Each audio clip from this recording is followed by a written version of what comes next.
Nous allons faire le point, bien évidemment, sur les dégâts causés par cette tempête Goretti qui a frappé fort la nuit dernière. Cet événement, qualifié d'exceptionnel, a fait une dizaine de blessés, dont un grave. Un habitant du Nord qui a chuté de son toit alors qu'il voulait réinstaller une tuile ce matin. Dans les départements les plus touchés, des toitures se sont envolées et des arbres ont été arrachés. Laura Ada et nos équipes sur le terrain. Une grande partie de la toiture de ce gymnase, littéralement arrachée. Vu du ciel, on peut imaginer la violence des vents qui ont frappé cette nuit Ploumoguer, dans le Finistère. Les tôles ont été projetées à plusieurs dizaines de mètres autour, sur le terrain de football. On va se mettre à commencer à couper gentiment les tôles qui traînent là. On va mettre en sécurité le site. Ça va être compliqué et c'est assez désolant. D'autant que ce gymnase avait déjà été fortement endommagé il y a 2 ans par une autre tempête. Désespérant pour la maire du village. Normalement, le chantier reprenait. On allait rénover entièrement la salle. Là, ça a commencé, le chantier. On a eu une réunion de préparation hier. Des toitures arrachées aussi à Cherbourg, dans la Manche, où les vents ont été les plus violents la nuit dernière. Comme on le voit sur ces images amateurs, impressionnantes. Où la pelouse semble se soulever. De nombreux arbres ont été déracinés. Ils sont tombés sur des maisons, des voitures et en travers de la route, coupant les points de passage, même en plein quartier résidentiel. Certains habitants surpris ont juste eu le temps, comme c'est le cas ici, de freiner brutalement pour faire demi-tour. Les sapins se sont écroulés, quoi. Mais dans le petit bois là-haut, pareil. Hein. De nuit, difficile de repérer à temps ces arbres au milieu des voies. Un automobiliste a percuté tôt ce matin un tronc arraché sur la route de Gatteville. Sa voiture est très endommagée.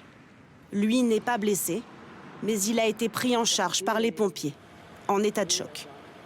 D'importants dégâts aussi au Havre, en Seine-Maritime, où les vents ont soufflé à plus de 150 km/h. Les parcs et jardins sont encore fermés aujourd'hui par mesure de précaution. Et le département de la Manche, lui, avait été placé en alerte rouge. Des rafales jusqu'à 213 km/h ont été enregistrées à Gatteville, où nos correspondants se sont rendus ce matin pour comprendre ce que cela représente. C'est presque un record. Les habitants ont très mal dormi. Lucas Barbier et Aurore Coulon. Une mer encore agitée. C'est ici, à 32 mètres de haut, qu'une rafale de 213 km/h a été enregistrée cette nuit. C'est tout à fait proche de la tempête de 87 qui était de 220 km/h. À Guetteville-le-Phare, des tuiles envolées, des salons de jardin retournés. Depuis 8 heures ce matin, Michael, l'employé communal, est sur le pont. Je fais un tour et puis je ramasse, dès que je vois des trucs sur la route, je ramasse, voilà. Ici, un trampoline propulsé de plusieurs centaines de mètres par la force du vent. Il y a eu coup de vent et puis le trampoline est arrivé là sur la pancarte. Toute la journée, il va continuer de déblayer les routes. Dans le village, la tempête de la nuit dernière est dans toutes les conversations. C'était quand même très fort. Hein. Nous, ça vibrait dans la maison. Hein. À ça, pourtant il y a souvent du vent, mais pas comme ça. Les 480 habitants ont passé une nuit agitée. On est quand même bien situé sur les vents, donc la toiture a craqué pas mal. Vers minuit, plus d'électricité, donc c'est ça qui est un petit peu plus compliqué, pas de chauffage, donc voilà. Donc tout le monde sous la couette. Plus d'eau, plus d'électricité non plus pour Nelly. Bon, on va remettre une petite bûche. Heureusement, elle a un poêle à bois pour se chauffer. Je suis sortie, on a vu les voisins, on s'est rassurés entre nous, on s'est proposé de venir se chauffer chez l'un et manger chez l'autre, donc voilà. Hormis les voisins, cette retraitée ne peut pas prévenir ses proches. Le réseau mobile ne fonctionne plus. Pas de réseau. Même les messages que l'on envoie, c'est non envoyé et ils ne les réceptionnent pas. La préfecture de la Manche continue d'appeler à la vigilance. Les balades en forêt le long du littoral restent pour l'heure interdites. Et sur le littoral, justement, le phénomène de vague submersion a transformé des rues en rivières. Des vagues ont dépassé les 10 mètres. Des maisons ont été inondées. Des habitants réveillés en pleine nuit, les pieds dans l'eau. Benoît Cristal, Zakagili et Alice Brousse. Les habitants de Cailleux-sur-Mer se réveillent vers 4 heures du matin dans une ville inondée. En cause, des vagues de 6 mètres de hauteur. Des objets flottent dans la rue. Partout, des panneaux sont arrachés ou renversés. L'eau est montée de 50 cm. les premiers problèmes concernent les véhicules. Je pense que là, il va y avoir des dégâts. Hein. Donc il y a eu de l'eau à l'intérieur et quand on est arrivé, les phares étaient allumés. Donc je pense qu'il y a eu court-circuit. Très surprenant parce qu'on s'attendait à des rafales de vent, mais pas que la mer monte jusque chez nous, en plein centre-ville. Conséquence, une nuit blanche pour beaucoup d'habitants qui doivent évacuer l'eau. Cette assistante maternelle qui vit à 100 mètres du bord de mer ne pourra pas recevoir d'enfants chez elle aujourd'hui. C'est une plainte qui s'est décollée à cause de l'eau. On rebondit dessus maintenant. Le parquet, il est mort. Ça fait 20 ans que j'habite ici et franchement, jamais vu ça. 250 sapeurs-pompiers sont mobilisés dans les Hauts-de-France pour venir en aide aux habitants inondés. À Ambleteuse, dans le Pas-de-Calais, toute une partie de la digue s'est même effondrée sur une dizaine de mètres. À Fécamp, en Normandie, les vagues sont encore plus hautes, jusqu'à 8 mètres. Heureusement qu'on est dans la voiture. Certains prennent des risques pour les filmer. Oh la vache! Logiquement, les digues ont été submergées et tout le front de mer a souffert. Il est interdit d'accès pour toute la journée. Les aires de jeu sont détruites, les restaurants fermés jusqu'à nouvel ordre. À Étretat aussi, le bord de mer et le casino sont fermés à cause de ces galets qu'il va falloir évacuer. Baignade et activités nautiques interdites à Biarritz, dans les Pyrénées-Atlantiques. Ici, le vent souffle à 130 km/h ce matin. Beaucoup de curieux ont dû faire demi-tour face aux intempéries. Oui, il y a pas mal de vagues, mais c'est surtout le vent là qui est assez impressionnant, ça souffle très fort, quoi. La tempête Goretti provoque aussi des chutes d'arbres impressionnantes dans le centre-ville de Biarritz. Heureusement ici, il n'y a que des blessés légers. On intervient, on débite le bois et les branches pour pouvoir donner l'accès aux riverains. Dans le sud-ouest, les vents ont commencé à souffler plus tard, à 8 h du matin. L'alerte orange sera donc levée ce soir dans les Pyrénées-Atlantiques et dans les Landes. 380 000 foyers se sont retrouvés privés d'électricité au plus fort de la tempête, essentiellement en Normandie. Ils sont encore 320 000 à l'heure qu'il est. Des communes entières sont sans courant car des lignes à haute tension n'ont pas résisté. À Reviers, dans le Calvados, Guillaume Torel et Xavier Tauby. Voilà, il n'y a rien du tout, ça ne fonctionne pas. Aucun courant depuis 1 h du matin.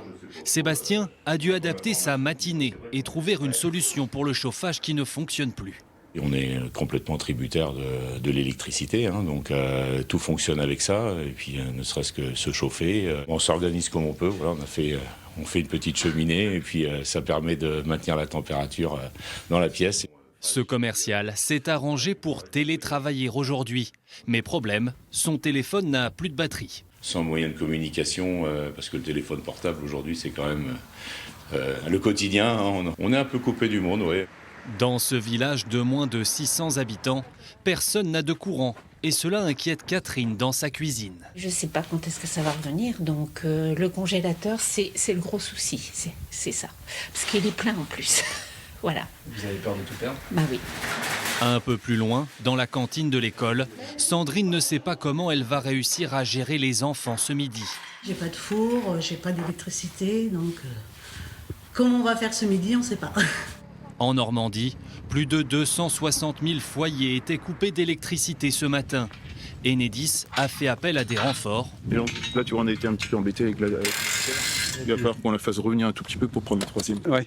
Au total, plus de 2000 personnes sont mobilisées sur le terrain dans le quart nord-ouest de la France, comme ici, en Ille-et-Vilaine. On a 3 hélicoptères qui survolent les lignes en défaut pour repérer les défauts et qu'on puisse envoyer les bonnes équipes avec le bon matériel le plus rapidement possible. On a des équipes prestataires avec des élagueurs. Hein. Sur le terrain, les équipes d'Enedis resteront mobilisées tout le week-end. Sur les rails aussi, la tempête Goretti a causé des dégâts. 300 incidents recensés par la SNCF.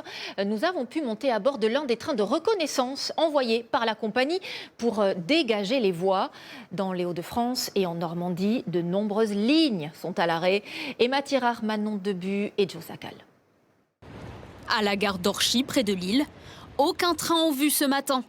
Nathan a dû trouver une autre solution pour aller travailler. J'ai vu sur l'application qu'il y avait plus de trains. Du coup, j'ai dû appeler mon collègue pour qu'il vienne me chercher. De base, on commence à 10h et un peu 9h49.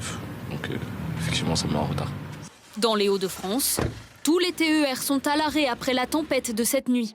Seulement quelques TGV circulent. La SNCF indique que le trafic reprendra entièrement demain matin, après le passage des trains de reconnaissance. Juste pour te signifier quand c'est remis en marche. Exceptionnellement, nous avons pu embarquer dans l'un de ces 23 trains en circulation en Normandie. À bord, une dizaine de techniciens et de bûcherons qui s'arrêtent dès qu'un dégât est constaté. Ils ont commencé dès 7 heures. Vitesse maximale, 20 km/h. Après seulement 2 km, déjà un premier dommage. On vient de rencontrer des branches et un fil de la caténaire donc, qui est rompu. Donc on va descendre faire le diagnostic et ensuite on va appeler les équipes qui nous suivent au sol. Une intervention assez rare et surtout dangereuse. L'équipe de reconnaissance s'est d'abord assurée que le courant électrique ne circulait pas sur les rails. Ils sont désormais en train d'abattre plusieurs arbres pour dégager les voies. Pour l'instant, aucun train ne circule en Normandie, sauf quelques-uns sur les lignes Paris-Caen et Paris-Rouen. En région parisienne, le trafic du RER A, ligne la plus fréquentée d'Europe, est très perturbé à l'heure de pointe. Il y a un arbre qui est tombé sur les voies apparemment, donc pas de train jusqu'à 9h. Pour accélérer la reprise du trafic, de nombreux agents de la SNCF sont actuellement sur les voies. Ici, il y a quelques minutes dans le Val d'Oise, nous les avons croisés en train d'abattre un arbre qui menaçait de tomber. Encore une dizaine d'interventions à faire dans leur secteur. Et pour dégager les routes, les pompiers et les agents des départements concernés multiplient également les interventions. 400 rien que dans la Manche la nuit dernière et cela continue encore ce matin à Cherbourg-en-Cotentin. Élise Kousmac et Quentin Trigodet. À peine le jour levé, les premiers agents sont sur les routes pour déblayer les dizaines d'arbres qui jonchent le sol. Ce riverain est venu prêter main forte aux agents du département. Il habite juste à côté de ce domaine où il vient pour la première fois ce matin constater les dégâts. C'est triste de voir des arbres aussi majestueux qui sont par terre. C'est catastrophique. Quelques mètres plus loin, des pans de toiture se sont envolés et ces habitations ont évité de peu les chutes d'arbres. On n'a pas encore d'informations vraiment précises sur le secteur Val-de-Serre ni le secteur Côte des Îles. Pour les pompiers, réunion d'urgence dans l'entrée de ce centre commercial. Plus d'une cinquantaine d'interventions autour de Cherbourg doivent encore avoir lieu. Pour le secteur Tour-la-Ville, ce sera le groupe ECO. Sur les hauteurs de la ville, le toit de ce collège n'a pas résisté aux rafales de vent cette nuit. Tout ce qui tient pas, vous me le dites et puis après on voit ce qu'on fait. Ok, reçu. Ça marche. On enlève tous les débris qui sont à la fois posés sur la toiture et à la fois en suspension. Parallèlement à ça, on a fait couper l'électricité parce qu'il risque d'avoir des infiltrations d'eau avec les précipitations. Désormais, interdiction formelle pour les élèves et enseignants d'accéder au bâtiment jusqu'à sa rénovation. On va condamner toutes les portes. Toutes les portes ? Toutes les portes, ok. Au plus fort de la tempête cette nuit, les pompiers ont déjà été mobilisés. Comme ici en Bretagne, pour sécuriser les zones proches de câbles encore sous tension. T'as un câble qui est en tension. Oui, justement, on va le débiter depuis ici. Les interventions des pompiers devraient se poursuivre jusqu'en fin de journée.